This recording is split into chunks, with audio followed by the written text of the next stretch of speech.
학교장으로 근무할 때 일화를 좀 오늘은 말씀드리고 싶습니다. 모든 학교의 교장 선생님들이 다들 특색 있게 학교를 운영하고 계시는데요. 나는 그 서울시 부교육감을 마치고 학교로 부임하면서 첫 인사가 좀 뭘 할까 생각하다가 그 얘기를 했습니다. 선생님들 모셔놓고 첫 인사를 하면서 내가 학교 수업 순시를 하지 않겠다. 왜냐하면 이제 선생님들이 좀 부담스러워하는 것 중에 하나가 교장 선생님하고 교감 선생님이 교대로 이렇게 돌아보시잖아요. 물론 이제 그 도는 게 또 의미가 있습니다. 왜냐하면 이제 어떤 불미스러운 일이 생기면 그때 도움도 줘야 되고요. 또 돌면서 이제 학교 어떤 그 시설 같은 거 문제가 없는지 이런 것도 살피고 등등등 여러 가지 좋은 의미가 있는데 내가 그 순시를 하지 않겠다고 한 이유는 딱 하나입니다. 수업은 선생님들이 기본 아니겠느냐. 그리고 나는 당신들을 믿고 있다. 선생님들을 믿기 때문에 수업 순시는 하지 않는다. 이거를 약속을 했고 두 학교를 거치는 동안에 몇 년 동안 그걸 지켰습니다. 한 번도 돌지 않았습니다. 그러면 엉터리 교장 아니냐 이렇게 얘기하는 분도 있을지 몰라요. 심지어는 인근의 학교에 계시던 어떤 선배 교장 선생님이 내가 부임을 하니까 나한테 조언을 해주는데 당신은 이렇게 안마기 있잖아요. 이렇게 등 탁탁 치는 거. 그거를 이렇게 툭툭 그 벽을 치면서 간대요. 그러면 선생님들이 자는 아이들 깨우고 막 열심히 한다는 거예요. 근데 나 그 얘기를 듣고 얼마나 좀 당황했는지, 아니 교장이 온다는 신호를 주면 그제서 그 수업을 한다? 제대로 한다? 그거는 좀 아니잖아요. 그죠? 그래서 난 그거는 진짜 안 하겠다. 그건 말이 안 된다 생각을 했고요. 근데 어찌됐든 간에 뭐 다들 학교 관리자마다 그 특색이 있겠죠. 근데 어쨌든 나는 수업 순시라는 걸 하지 않았습니다. 왜냐면 나는 내가 가치금 많은 선생님들의 그것을 믿기 때문에, 능력과 양심을 믿기 때문에 그걸 하지 않은 겁니다. 근데 시간이 지나니까 선생님들이 그 말씀을 하세요. 음. 그리고 내가 하지 않아도 교감 선생님은 가끔 도시거든요. 그 다음에 또 하나가 뭔지 아십니까? 교장실에 앉아 있으면 전화도 많이 오고요. 그 다음에 특히 나는 교장실 문 앞에 교장 선생님에게 쓰는 편지함이라는 아이들을 위한 그런 민원 창구를 열어놨습니다.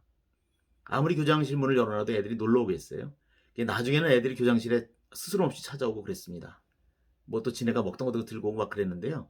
이제 그러기까지 시간이 필요하죠. 이제 그 처음 그 역할을 해준 게 바로 그 편지함이었습니다. 처음에는 별의별 게 다 들어와요. 근데 딱 열어보고 편지 읽어보면 예산이 들어가는 건 바로 해결할 수 있잖아요. 뭐 어디 화장실 문이 잠기지가 않습니다. 뭐가 어떻습니다. 이런 거는 행정실에 얘기를 해서 바로바로 해줬습니다. 아주 즉각. 그리고 행정실의 협조도 참 좋았죠. 그 다음에 이제 선생님과 관련된 그 얘기도 있어요. 이제 그걸 읽어보고, 이제 조용히 알아서 그 아이들이 불만이 생기지 않도록 이렇게 해주고, 그 다음에 답변할 수 있는 것은 옆에다 누군지를 또 익명으로 오는 게 많잖아요. 옆에다 이제 알림판을 써서 해주고, 그 다음에 안 되는 거는 왜 이게 어려운지를 써줍니다. 그러면 아이들이 고맙다는 편지가 들어오고, 또 그러다 보니까 누군지 모르지만 자연스럽게 아이들과 친해지고, 그래서 아이들과 친한 교장으로 이 얘기가 좀 돌게 됐죠. 근데 그거는 이제 학부모님들을 통해서도 이제 얘기 들어오죠. 우리 교장 선생님은 아이들을 되게 챙겨주신다. 고맙다. 그래서 별로 챙긴 건 없지만 그 아이들의 어려움 또는 불만, 이거를 해결해 주려고 노력한 것. 그 자그마한 그 편지함 설치 하나가 학교 돌아가는 걸 알게 되고요. 그 다음에 아이들과 친근감을 갖게 되더라고요. 그리고 교장실 그 벽에다가 그 디지털 액자라 그러나요? 그 사진이 이렇게 쭉 보면 이렇게 쭉 돌아가는 거 있잖아요. 그걸 전교생의 사진을 거기다 놓고 몇 반 누구라는 걸 해놨습니다. 그리고 가능하면 아이들 이름을 외우려고 노력을 했습니다. 100%외울 수는 없었죠. 그렇지만 길가에서 만나도 인사를 하면 제가 우리 학교 학생이구나라는 것 정도는 알 정도. 그 정도 되더라고요. 그 다음에 더 놀라운 거는요. 이제 웬만한 작은 상은 꼭 교장실에서 주는데 교장실에 주고 아이들과 이렇게 사진을 같이 찍고 그런 일화를 다 홈페이지에 올려줬습니다. 그리고 나중에는 이제 중앙현관에다가 전체 그 우리 행사의 사진을 아이들과 어울리는 사진 등등을 이렇게 돌아가게끔 영상을 홈페이지 중앙현관에다 해줬어요. 그러니까 아이들이 달라집니다. 그다음에 여러 가지 동아리 활동이나 봉사활동, 헌혈 등등등, 그다음에 체육대회, 뭐 그 교내 여러 가지 장기자랑 이런 데 참여하는 그 율이 굉장히 올라가고요. 아이들이 적극적으로 변하게 되더라고요. 그리고 또 그런 거라도 없으면 학교 오는 게 재미없는 아이들도 있거든요. 예, 그네들은 그로써 활력을 또 찾게 되는 거죠. 그리고 교장실에 있는 그 전교생의 액자를 보면 상을 받으러 왔거나 나에게 볼 일이 있어 왔던 애들은 전부 다 감동을 해요. 아, 우리 교장 선생님이 나를 기억할 수 있구나. 왜냐면 그 자기들 사진이 쭉 그 계속 돌아가고 있거든요. 그래서 그거를 이제 그날 우리 그날 아이들이 오면 보고 말이 퍼지다 보니까 그게 또 여론이 형성이 되더라고요. 긍정적으로요. 그다음에 이제 교육감이 언제 한번 이렇게 들렸을 때 예, 그걸 보고 교육감도 상당히 자기도 생각을 못했던 거다. 그래서 내가 교육청 직원들 사진을 교육감실에 해놓으시오. 그랬는데 했는지 안 했는지는 모르겠습니다. 아마 안 했을 거예요. 그죠? 그다음에 이제 다른 학교 교장 선생님들이 그걸 보고 여러 학교에서 그것을 같이 이렇게 비슷하게 설치를 해놨다는 얘기를 들었을 때 상당히 우리 같은 뜻을 갖고 있는 분들이 많이 계시는구나. 그래서 그런 생각을 좀 더 구체화시켜서 가면 서로가 서로를 인정해 준다고 하는 것은 사제 간에도 그렇고요. 또 선생님들과 교장 간에도 그렇습니다. 그 다음에 학교에서 이제 어떤 그 어려운 일을 하고 나면 뭐 수능이 끝난다든가 그 다음에 이제 아이들을 위한 축제를 하고 나면 선생님들이 엄청 고생을 하시거든요.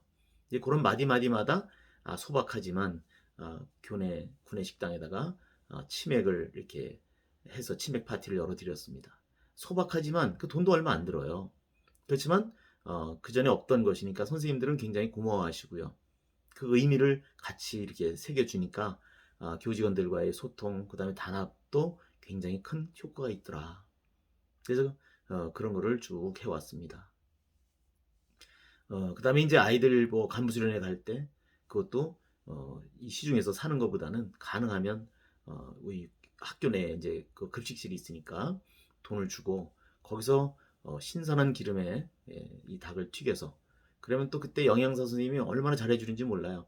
뭐 예를 들면 무학여고 있을 때는 무학 치킨 뭐 이래가지고 그때 케이스까지 만들었더라고요. 난 그 어떻게 그걸 만들었는지 모르겠어요. 그게 아주 적은 돈을 가지고 그거를 이렇게 해서 갖다 주니까 애들이 감동을 하는 거예요. 뭐 그런 것도 있었고요. 그 다음에 이제 무엇보다 이제 나는 그 자율 동아리를 되게 활성화시켜 주려고 노력을 했던 것 같습니다. 그래서 미니 축제도 열어서 축제를 2번 하고 그러면 선생님들은 힘드셨죠. 그렇지만 적극적으로 도와주셔서 아이들은 신났습니다. 그리고 그것이 그네들의 수시 입학과 관련이 컸죠. 요즘에 와서는 그게 축소된 게 너무 마음이 좀 아픕니다. 그 다음에 이제 그 나라사랑 교육을 좀 아이들과 많이 했습니다. 그래서 동학의 뿌리를 찾아서라는 역사기행도 같이 하고요. 그 다음에 이제 또 교내에는 늘 근무하던 학교가 하필이면 여학교 내지는 남녀공학이다 보니까 일본과 정점에 있는 게 뭐예요? 이렇게 그 대치점에 있는 게 독도 문제와 그 다음에 위안부 문제잖아요. 그래서 이거는 좌우가 없는 겁니다. 그래서 독도 사랑 캠페인도 활발히 했고요. 아울러서 교내에는 위안부 소녀상을 우리 학교 나름대로의 아이들의 의견을 모아서 선생님들의 의견을 모아서 설치를 해놓고 지금도 있습니다. 물론 지금도 나와 같은 생각을 갖고 학교장이 잘 관리하는지 모르겠습니다만 어쨌든 그때는 실제 아이들이 직접 영토권과 주권의 중요성을 느낄 수 있도록 하는 그런 나라사랑 교육을 해왔고 앞으로도 그것은 강조하고 싶습니다. 그래서 우리 자라나는 2세들에게 영토권과 주권의 중요성을 알려주고요. 그 다음에 무슨 뭐 반일 감정을 심어주고 이런 것보다도 그네들이 왜 그런 걸 했는지 우리가 어떤 힘이 없으면 어떤 걸 당할 수 있는지를 치욕적인 면도 알려줄 필요가 있다는 거죠. 물론 그 위안부 소녀상을 교내에 설치하니까 일부에서는 우리 사회가 왜 좌우로 막 나뉘어 있고 그렇잖아요. 어떤 사람이 대부분 다 이해를 하는데 어떤 사람이 뜬금없이 뭐 그런 걸 한번 얘기한 적이 있어요. 이대영 교장은 좌파가 아닌가. 뭐 뭘 할 사람인데 이래서 되겠냐. 그래서 내가 그 사람 아예 그냥 차단을 해버렸습니다. 좌우가 어디 있습니까? 우리 아이들에게는요. 있는 그대로를 알려주는 것 뿐입니다. 그리고 그런 역사 교육은 필요하지요. 그 다음에 어떤 판단을 하는 건 그 아이의 몫이라고 생각을 합니다. 그래서 이건 왜냐하면 위안부 문제가 일부 어떤 사람들이 잘못을 했다 그래서 그게 역사에서 없어지는 것도 아니고요. 그 아픔이 없어져서는 안 되고 잊어서도 안 되잖아요. 그게 왜 어느 한 편에 서 있는 사람들의 몫입니까? 그건 우리 모두의 몫이고요. 우리가 전부 모두가 전 국민이 의식하고 있어야 되고 우리 아이들에게는 바로 아까 말씀드린 영토권과 주권의 중요성을 우리가 교육하는 데서도 굉장히 중요한 의미가 있다고 봅니다. 그래서 이건 좌우의 이념의 틀로 가져가서는 참 안 되겠다. 매우 마음이 아프죠. 그리고 이제 마지막으로 이제 그 학교장을 하면서 이제 기억이 나는 게 뭐 여러 가지 있습니다만 또 기회에 되면 말씀드리겠지만 이 경조사비를 이제 이렇게 왜 업무 추진비로다가 이렇게 뭐 5만 원인가요? 뭐 지출하는 게 있어요. 교장은 자기 직원들이 경우에 한해서 말입니다. 근데 이제 어떤 일이 있었는데 그걸 5만 원을 뽑았더라고. 그래서 그거를 다시 회계에 넣게 했습니다. 그리고 절대로 쓰지 않겠다. 나는 학교장으로 근무하는 동안에 경조사비는 내가 개인 돈으로 했지 절대 그걸 사용하지 않았습니다. 이런 것도 학교장에 대한 신뢰를 높이는 데는 꽤 도움이 되더라라는 말씀을 드리고 싶습니다.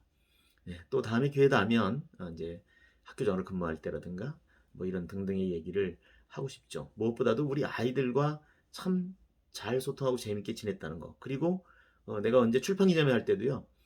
결국은 내 제자들 그동안에 있었던 옛날 제자부터 최근자의 막 대학 간 그런 제자까지 나와서 어떤 그 얘기를 해줄 때 가장 보람이 있었다는 말씀을 끝으로 드리겠습니다.